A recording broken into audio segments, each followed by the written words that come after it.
سننا پڑے گا. یہ بے حیائی تمہاری طرف سے آ رہی ہے. بچنے والی کوئی بھی چیز عورت گھر سے باہر پہن کر نہیں نکل سکتی ہے. ہاں یہ وَأَحْسَنَتْ فَرْجَهَا، اپنی شرمگاہ کی حفاظت کرو، یعنی موٹا لباس پہنو، اچھا لباس پہنو، جسم کا کوئی حصہ نمایاں نہیں ہونا چاہیے. اور شرمگاہ کی حفاظت شوہر کے علاوہ کہیں اور نہیں. اور چوتھی چیز وَأَطَاعَتْ بَعْلَهَا، اور اپنے شوہر کی اطاعت کرو، اپنے شوہر کی فرما برداری کرو، اپنے شوہر کی اطاعت کرو. اس میں کمی نہیں ہونی چاہیے شوہر کی اطاعت میں. ایک اور مسئلہ بتا دوں، شوہر کی اطاعت میں کمی نہیں ہونی چاہیے، لیکن شوہر کو بھی نہیں چاہیے کہ وہ زبردستی اپنی بیوی سے کہے اے یہ میرے کپڑے ہیں، چلو ٹھیک ہے تمہارے کپڑے دھو دے گی. یہ میری ماں کے کپڑے ہیں، اس کو بھی دھلو. یہ میرے باپ کے کپڑے ہیں، اس کو بھی دھلو. یہ میری بہن کے کپڑے ہیں، نند تمہاری نند، اس کے بھی دھل دو. آپ یہ زبردستی نہیں کر سکتے ہیں. آپ کی بیوی ہے، وہ نوکرانی نہیں ہے. پیار سے چاہو تو سب کچھ کام لے سکتے ہو. دیکھو میری بھی، تم تو جانتی ہو میری ماں کا میرے علاوہ کوئی نہیں ہے. ایسا ہے نا کہ میری ماں تمہاری ماں جیسی ہے. تمہاری ماں کبھی بیمار ہوگی تو ہم بھی اس کو لے جائیں گے. پیار سے تم جو کام لینا چاہو لے لو، لیکن شریعت کا حکم نہیں ہے کہ وہ تمہارے باپ کے کپڑے دھوئے، تمہاری ماں کے کپڑے دھوئے. شریعت کا تو یہ بھی حکم نہیں ہے کہ وہ تمہارے بچے کو دودھ پلائے. بچہ تمہارا ہے، دودھ پلاتی ہے تو یہ اس کا رحم و کرم ہے. اگر وہ دودھ پلانے کی اجرت اور پیسہ مانگے تو تمہیں دینا پڑے گا. ہاں مولانا صاحب یہ مت بتاؤ. کیوں ڈر لگ رہا ہے؟ کیوں؟ ارے آپ تو بڑے بہادر ہو. آپ تو بھگ منگنی گاڑی پر جو ملی ہے یاما اور ہیرو ہونڈا، اس پر ساڑی پہنا کر نئی نویلی اور الٹا بیوی کو موٹر سائیکل پہ بٹھا کے چلتے ہو، لپسٹک لگوا کے اور دکھاتے ہو کہ دیکھو یہ میری بیوی ماشاءاللہ کتنی خوبصورت ہے دیکھو، اور بعد میں چرچے ہوتے ہیں فلاں کی بیوی کتنی خوبصورت. یہ تو تم نے دن دکھائے ہیں نا، تم نے یہ دن دکھائے ہیں. اب وہ شادیوں میں اچھے کپڑے پہن کے جا رہی ہے تو تمہیں برا کیوں لگ رہا ہے؟ لے کے تو تم گئے ہو. میری بہنوں ایک نصیحت تمہارے لیے بھی سنو. اکثر شکایتیں سننے میں آتی ہیں، کیا میرا شوہر 12 بجے رات میں گھر آتا ہے، میرا شوہر 1 بجے رات میں گھر آتا ہے. ہاں بہت غلط کرتا ہے، نہیں آنا چاہیے.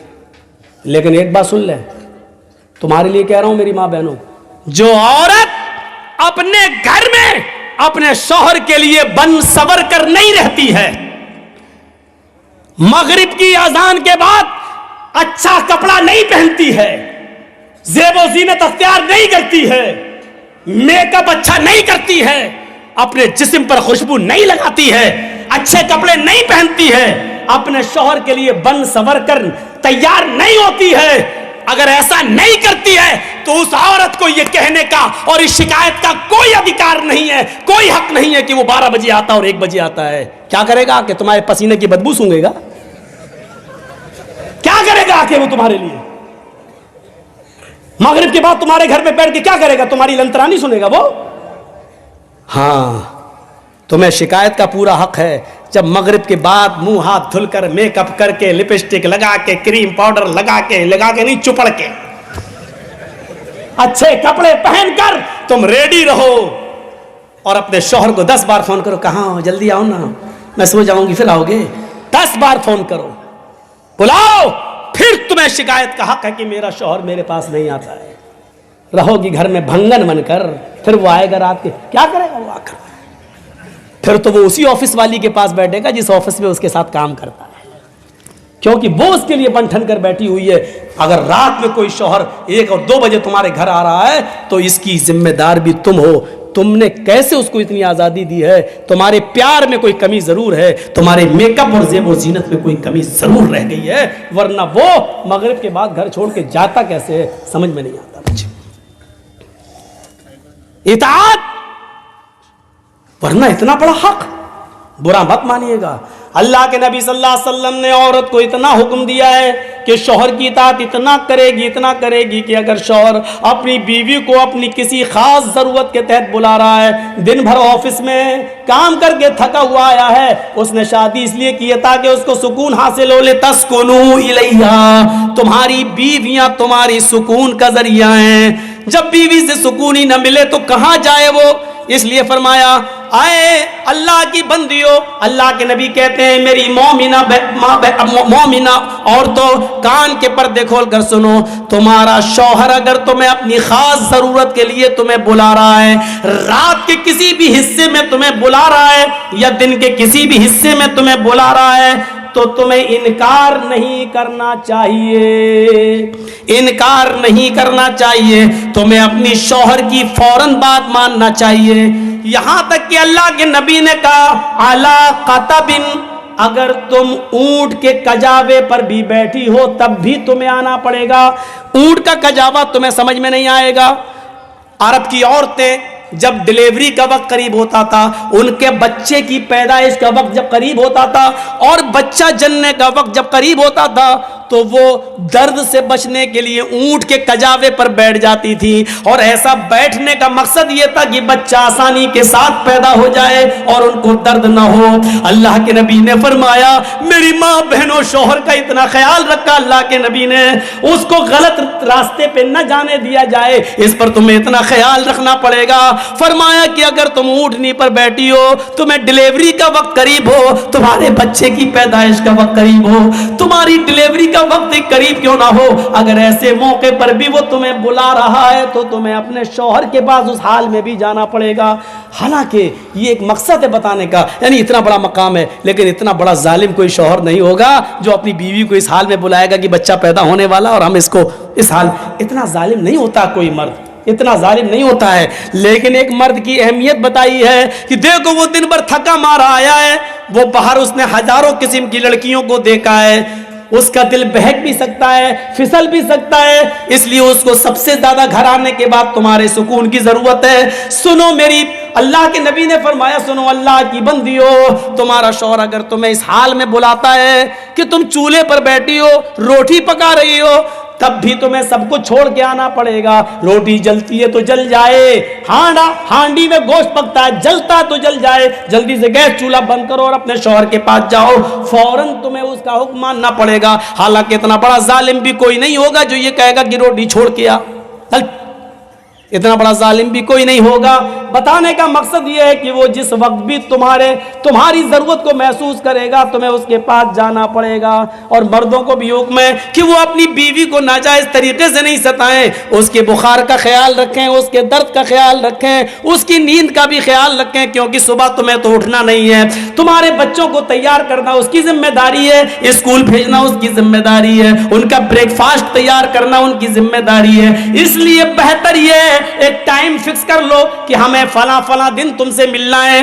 چلیے یہ کوئی ضروری نہیں ہے، اس میں تو میاں بیوی کے حقوق میں یہ کوئی چیز نہیں ہوتی، جب دونوں کا موڈ ہو جائے تو آدمی آگے بڑھ ہی جاتا ہے، شریعت میں اس کی کوئی ممانعت نہیں ہے۔ لوگ کہتے ہیں دن میں نہیں کرنا چاہیے، لڑکا اندھا پیدا ہوگا، یہ تم اپنے باپ دادا کی حدیثیں اپنے پاس رکھو اور اپنی جیب میں رکھو۔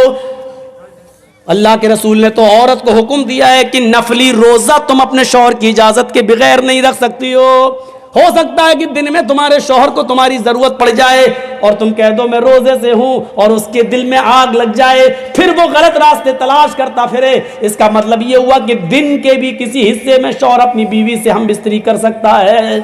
کل یہ نہ ہو چاہے کہ ہوٹلوں میں بیٹھ کے مولانا بڑا بدتمیز تھا، کیسی کیسی باتیں کر گیا، یہ دین کا ایک حصہ تھی، میں بتا رہا ہوں آپ کو۔ تو اطاعت بالا، اپنے شوہر کی اطاعت کرو۔ اس میں اب تو پرچہ جیب میں رکھنا پڑے گا، ٹائم۔ اب ایک دو باتیں اور سن لیجئے، بڑی دلچسپ بات ہے۔